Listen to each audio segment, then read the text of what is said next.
Alright, so before we get into the video, this is going to be the header for the YouTube channel. I'm Kyle. I'm the commissioner of the league, the Badger Fantasy Association. It's a fantasy basketball league where 14 teams duke it out. We're using the Sleeper app. We've already played 2 seasons, one which is off the books, just not recorded and reported on. That was the Fraggle Rock Nines championship season. And then we had one more season before where it was Team Army Juniors championship season, winning as the 7th seed. I just want to welcome anybody who hasn't seen anything or just wants to learn how the Sleeper app works. It's probably a really shit way to learn and understand how the app works because I'm probably not going to do the best job. I just kind of wanted to get a video out and to explain the special quirk of this fantasy basketball league where we have a keeper draft every couple of years. Just need to get that out there just so we know somewhat to expect as every owner can kind of look towards the 2 drafts from now, because next draft is just a regular draft. But anyways, let's get into the video. Bye.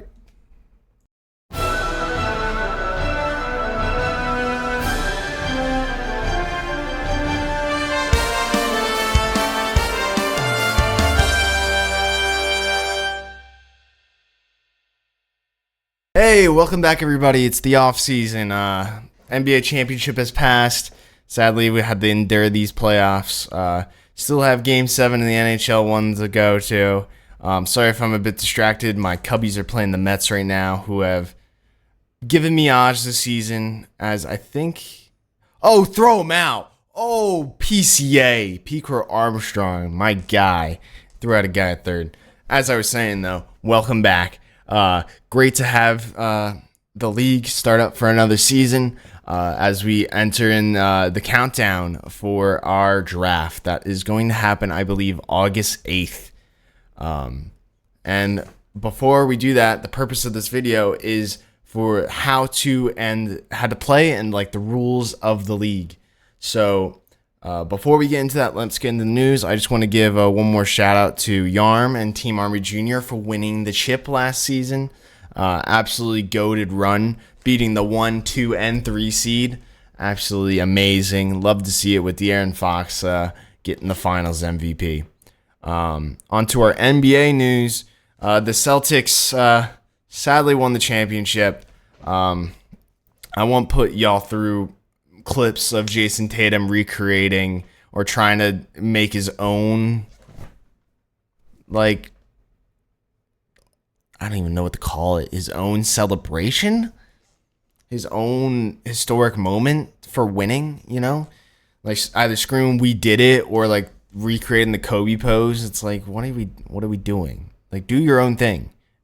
Genuinely do your own thing. Like, I'm not like being like stop being a poser, but it's kind of coming to that. So it's kind of annoying. Like, just you're a decent player, even though Jaylen Brown played a lot better, won Finals MVP. So many people are like, but the stat line. Jaylen Brown played both ends of the floor and actually played tougher matchups. So I just hate this. Jason Tatum should have gotten it. Like, what are we doing? They're trying to make him the face of the league so bad, and it infuriates me. But other than that, Drew Holiday, Derek White played great. Derek White lost half a tooth in the final game. He almost got out with all of it, but he had actually a decent quote. He said, "I'd lose all my teeth to win the championship," which is very fair. I mean, I'd lose all my teeth to let the Bears win anything. But congrats to the Celtics and their fans. Hopefully we can just get past it and get on to the next season. On to our first action of the offseason. Didn't take too long for our first trade where the Chicago Bulls are sending Alex Caruso to the Oklahoma City Thunder for just Josh Giddey. I don't know how it makes sense. Both these players are entering their final year of their contract, which is surprising because Josh Giddey's only 21.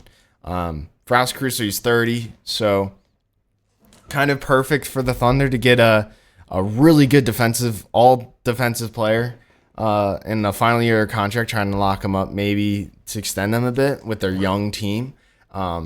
With what could have been this last season, a very good championship run, if it wasn't for the Mavericks just clutching up. Sadly, not for the finals, but Alex Caruso will gel right into the team perfectly and just help them tremendously. All the Thunder need now is probably just a big guy, a big center that can grab boards, you know? But for the Bulls on this side of things, I don't get how you don't get a pick, at least the second round, you know? Alex Caruso, for the Thunder, has way more value than Josh Giddey. Alex Caruso could be the player that gets them over the hump to a championship. But for the Bulls, getting Josh Giddey would be lit if he had plenty of time on his rookie contract, but he only has 1 year left. So for this trade to really mean anything, you gotta extend him. You have to extend him. And I'm still at a loss of words because there isn't really a true direction these Bulls are having. The general manager and the owners don't seem to know what they're doing in terms of, do we want to rebuild? Do we want to try and use what we have now? But it seems like Levine's on his way out. It seems like DeMar could very well be on his way out. I think that's mostly the big ticket and the big sign of what we'll see if the Bulls rebuild or not is if they sign DeRozan to a contract. Sadly, I think they will. I think they're going to try for it again. If we do, we seriously need a big man. I've been asking for this for so long. We need a big man. But we need one more star. LeBron. Draft Bronny. No, I don't know. But I really hope we don't draft Bronny. But Bulls, if they want to do anything, they need another star.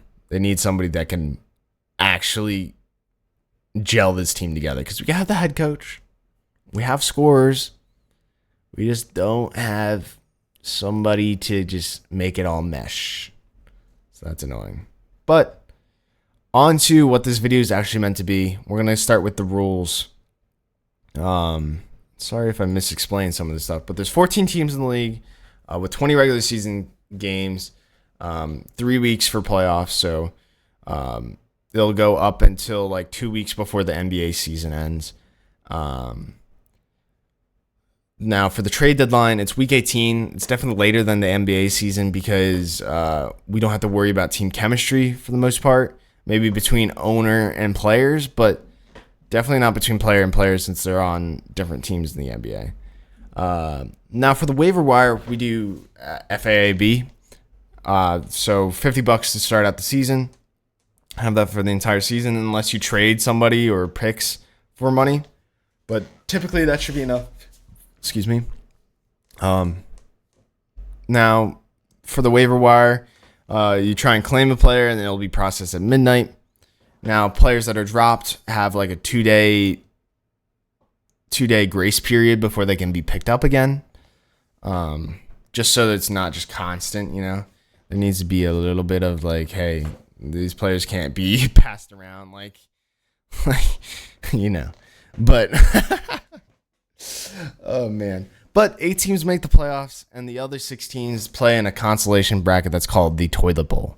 As I'll show here in our playoff bracket up here, we had the Fraggle Rock 9, who was the 1 seed, and Team Army Jr., who's the 7 seed. As you can see, Team Army Jr. went and beat the 1st, 2nd, and 3rd seed to get the chip. And as you see, the first round is normal, 1 plays 8, and so on. The second round, we play reseeded so that the higher seeds get as much advantage as they can.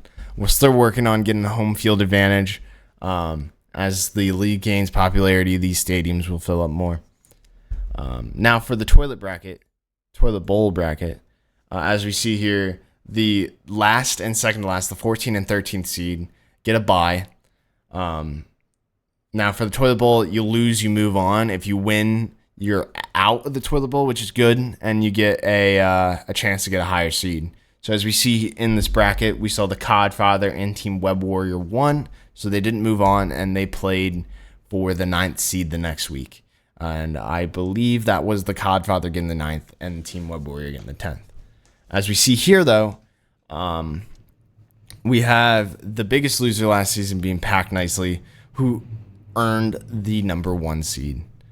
Now, speaking of the draft is happening August 8th, and I think that's usually going to be around the time we're going to have the draft every year. Maybe August 9th, but always around that second week of August. Now, speaking of the draft, as you can see down here, I have a little news ticker going showing the draft order. It's just passing by. Now, I want to do more graphics like this throughout the season. So maybe for more videos in the future, you'll see me trying out stuff. Might be crap, might be cool, and I'll work on the cooler stuff more, hopefully. Just as I test out more, the more I learn to, use what is right or use what looks cool.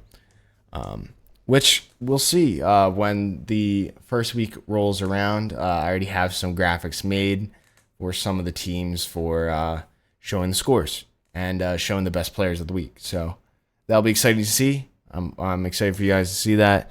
That trade graphic we saw earlier was just a sneak peek. Now let's get back to the rules for the draft. Continuing on to that. Now, it's going to be a little confusing, so I'll try my best to explain this best. 2022, we drafted our original teams. And we had one more draft in 2023 after the season to get the incoming rookie class that had Victor Wembanyama. Now we're doing one more year with a regular draft in 2024 draft coming up that I've shifted to only be 2 rounds. And it's based on the previous year standings. So Pack Nicely is going to have the first seed, and Team Belucio, I believe, is going to have the second seed, as you'll see it in the bottom ticker. Now, next year's draft is going to be our keeper draft, where we reserve some players. Now, these players, you get to reserve 5 of any of them on your team, and then 1 rookie from the previous that was drafted by an NBA team in the previous season. So from 2022 to 2023, 2022-2023 season to 2024-2025 season. And this is so that you don't have to waste a spot on a rookie. So for teams like Team Belucio who have Victor Wembanyama, you can use that slot and save 5 other players. For teams like I Could Go For a Beer, you can save Chet Holmgren and save 5 other players. This is a huge advantage for some teams. Now, what this will look like for 2028 is that, so we'll have this draft. Now, the 2025-2026 season will go on. That'll be the first season of rookies. And then that will go to the 2027-2028 season of rookies that you can save. Now, if you're a team like the Void and you don't have a rookie because you traded them, you can either try and trade back for one or pick up a rookie. Or if no rookie is selected, the worst player on your team will be chosen by me, the commissioner. And I'll try and be as fair as possible. And I'll typically go older. I'll try and get a player that's towards his tail end of his career, just so it is more fair. If we want to shift that, I'll talk to some of the owners, get the opinions. If maybe I just choose the youngest player and do that. But I believe if you don't have a rookie, it should just be used on a player that isn't gonna benefit you to the point where it's like, oh wow, that guy's just overpowered because he has another staple guy in his team. And that's usually how rookies work. I mean, there's exceptions now for Wembanyama and Holmgren, obviously, because they're probably going to be generational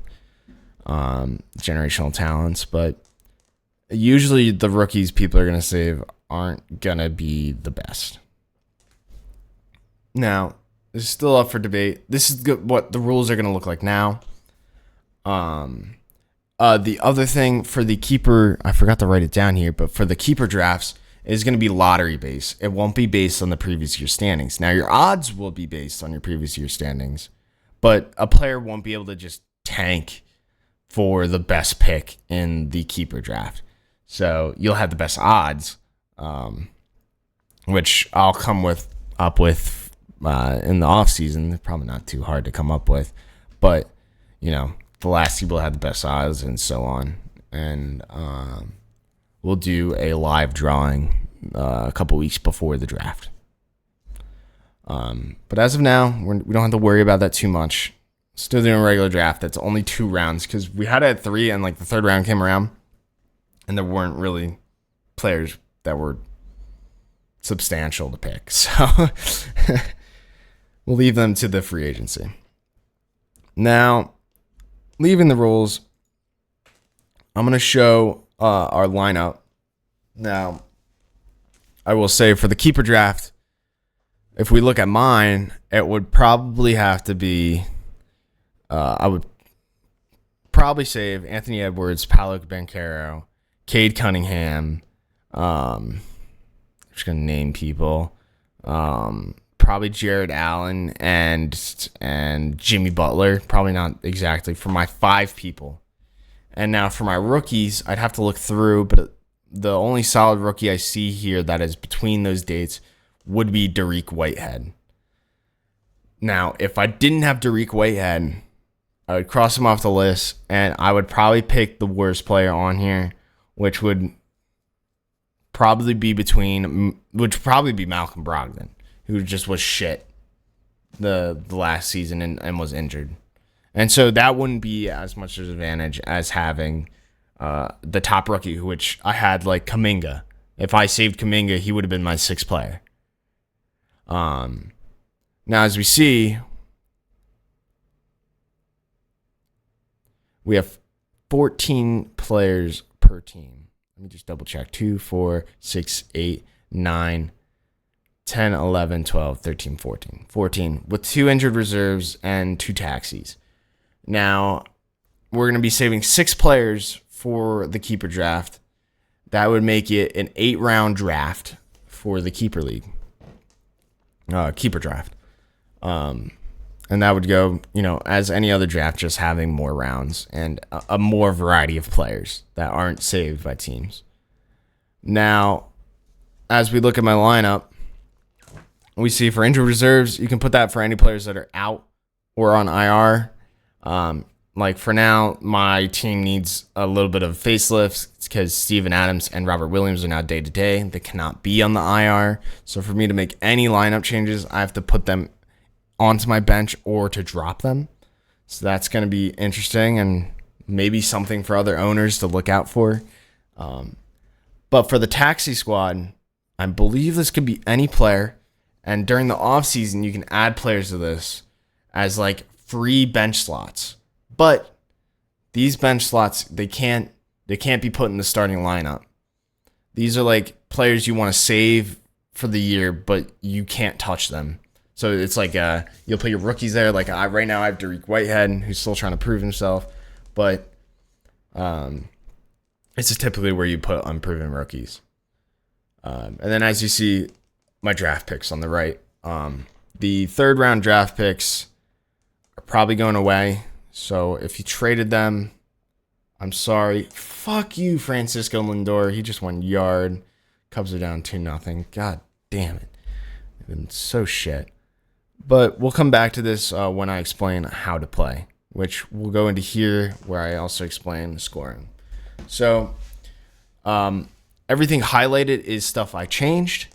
Realize you can only see my hand. Stuff I changed. So point scored is still half a point, so every point is adding that. Rebounds are 1, assists are 1, steals are 2, blocks are 2, turnovers are -1. Now this is where we change. Double doubles are 3 extra points, triple doubles are 4 extra points, and they stack. So if you get a double double, it's gonna add 3, and then say their players playing so well, they add another category that gets 10. Triple-double, you get 4 more points on top of that. Now, for fun, tech fouls are 0.69 points. Tech fouls aren't really going to affect anything. You can only have 2 per game, so the max of 1.38 points. Flagrant fouls, you get -1, so you don't want to be just a roughhouse like freaking Draymond Green. Personal fouls, you're losing 0.25 points. Every shot you make, so this helps players who aren't free throw merchants, or even players that are like Jared Allen or centers that don't really have success at the free throw line and get most of their success under the basket. Once they make a bucket, they get a quarter of a point. Now, to fight against that, we're having free throws missed be losing a quarter of a point. They just went back to back. Who the fuck? Javier Assad, what are you doing? God damn it, Brandon Nimmo. Free throws missed, yeah, to try and counterbalance that at minus quarter of a point. Now, three pointers made, you're getting an extra 0.5. So you make a 3-pointer, you're getting 1.5 off a point scored, and then an extra 0.5 for the 3-point shot. So 2 points per 3 made. And so Curry's feasting off that. Luka Doncic's feasting off that. And other players that are specialists at that, at the 3 ball. Now, 40 and 50-point games are getting similar points to double-doubles and triple-doubles. And then for 15 assist games, you're getting 2 extra points. And 20 rebound games, you're only getting 2 extra points. 20 rebounds, I've seen a decent amount. Tyrese Halliburton has hit 15 assists, but most of the time, those aren't going to get hit. Now, for actually playing these players to get these points, you're going to want to, as you see on the right of this panel, for my CJ McCollum, I think this is the week I played Riley at the end of the regular season or something like that. I chose the first game of the week, which was against the Oklahoma City Thunder, CJ. And once I pick that, it locks in once the game is in play. So I got my 26 points, and I didn't know what was going to happen in the Milwaukee game or the Celtics game. But flash forward, I made the wrong decision. And I only know that after all the games are played because I'm already locked in for the Thunder game. Which CJ didn't have a terrible game against the Thunder, but I could have picked better. Now, in contrast, for Kobe White, I waited. I was like, nah, he's not going to do the well against Wizards. He's going to do the well against the Pacers. He did decent. And then I picked him for the Nets because kind of a matchup, and he played well against the Nets the previous game. He didn't do too well, but as you see, it gets locked, and then I can't pick the Minnesota game. But anytime before, even after Wizards game, I could have still picked the Pacers game. So until the game's been played, you can still pick any game. And then, see, for Anthony Edwards, I picked a good game. Just want to throw that out there, just so I don't look like a shitty manager. But yeah, so you do that for your entire team. As we look back on our lineup card, you would have that pick for each of your players. And, typically there's 3 games per week, maybe sometimes 4. But you want to keep an eye out, see what matchups are best. You can sub in your bench. So, like, if I think Kobe White has some pretty shit matchups, I could put in Tyler Hero, who might have better, more matchups where he's going to excel. I put him in instead, and so on. It's like, any other fantasy sport where you sub in players you think are going to do better. And that's pretty much it. I probably missed some stuff. If I did, just reach out to me. I'm more than willing to go over it. Honestly, the biggest thing was me getting the keeper draft hammered out. I think it's still a little murky, but I think for the most part, we have the general gist of what it's going to be and the general rules of it. I think the most of it is just going through the odds, getting the odds right, and actually doing it. Once we do the keeper draft, we'll know what we have to improve on and what it will actually look like. So, haven't done it yet, so, we'll have to wait and see. But I'm excited for the new season. Let's go to our final notes. All right, final notes. Thank you guys for bearing with me. It's been a bit since we had a video, so sorry about that. Sorry about me yelling at my cubbies. They've been god awful recently. But just a couple things left to say. I can't wait for this next season. It's gonna be so much fun. I think even more hype is coming behind this shit. And one final note is for my owners. Owners, I need you to send me a logo and your team name. This is vital for these graphics I'm going to be trying to do. And just to make it so I'm not saying Team Army Junior or Team Zompt, you know, like the basic names that you get with Sleeper. You can stick with the Zomps or the Army Juniors, you know. I just want to get it cleaned up. I think the bigger part is just getting a logo. Logo will go a long way for, you know, me making these graphics. As always, love you guys. Thank you for watching. And can't wait for Ball to come back. Peace out.